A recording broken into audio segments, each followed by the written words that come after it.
कहानी का शीर्षक वो आखिरी खत। गांव के एक कोने में एक पुराना सा डाकघर था, जहां अब शायद ही कोई आता जाता हो।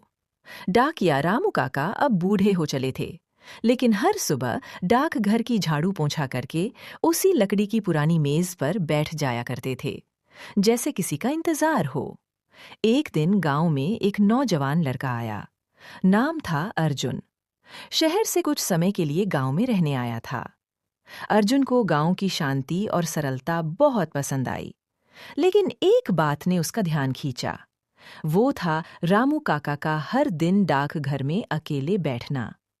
अर्जुन ने एक दिन पूछ ही लिया, काका, आप यहाँ रोज बैठते हो, जबकि अब तो लोग ईमेल, फोन सब इस्तेमाल करते हैं। कौन आता है यहाँ? रामू काका मुस्कुराए। बेटा, अब तो कोई नहीं आता, पर कभी कभी कोई खत भेज देता है, और फिर एक खत का भी तो जवाब देना पड़ता है ना। अर्जुन, काका, क्या अब भी कोई खत लिखता है?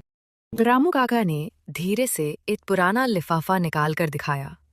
उस पर लिखा था, प्रिय बाबूजी, जल्द ही आपसे मिलने आऊंगा, आपका बेटा अजय। ये खत 15 साल पुराना है।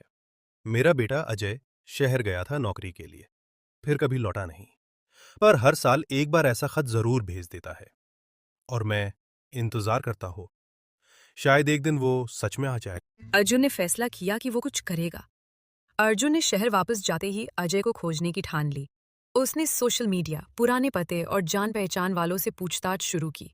2 हफ्ते की मेहनत के बाद उसे एक जानकारी मिली। अजय अब एक छोटे से कस्बे में टीचर बन गया है और उसने अपने अतीत से सारे रिश्ते तोड़ दिए हैं। अर्जुन वहां पहुंचा और अजय से मिला। आप रामू काका के बेटे हैं? अर्जुन ने पूछा। अजय चौंक गया। तुम कौन हो? अर्जुन ने सब बताया, डाकघर, वो खत और रामू काका का इंतजार। आज मैं जानता हूं बाबूजी मेरा इंतजार करते होंगे, लेकिन मैं क्या करता। जब नौकरी मिली तो शहर में संघर्ष इतना था कि खुद को ही खो बैठा। फिर शादी, जिम्मेदारियां और डर कि क्या बाबूजी अब भी मुझे अपनाएंगे। वो हर दिन आपका इंतजार करते हैं। उन्होंने हर साल आपका खत सहेज कर रखा है, और आज भी उम्मीद करते हैं कि आप आएंगे। कुछ दिनों बाद गांव के डाकघर में कुछ हलचल हुई।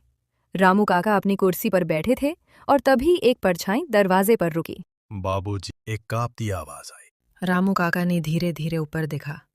सामने उनका बेटा अजय खड़ा था, हाथ में वो पुराना खत, और आंखों में बहते आंसू। सब कह रहे थे, मैं लौट आया बाबूजी, देर हो गई, पर आप जैसे हर खत का जवाब देते थे, वैसा ही मैं भी जवाब देने आया हूं, उस आखिरी खत का।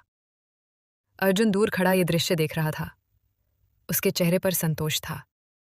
उसने एक पिता और बेटे को फिर से मिला दिया था।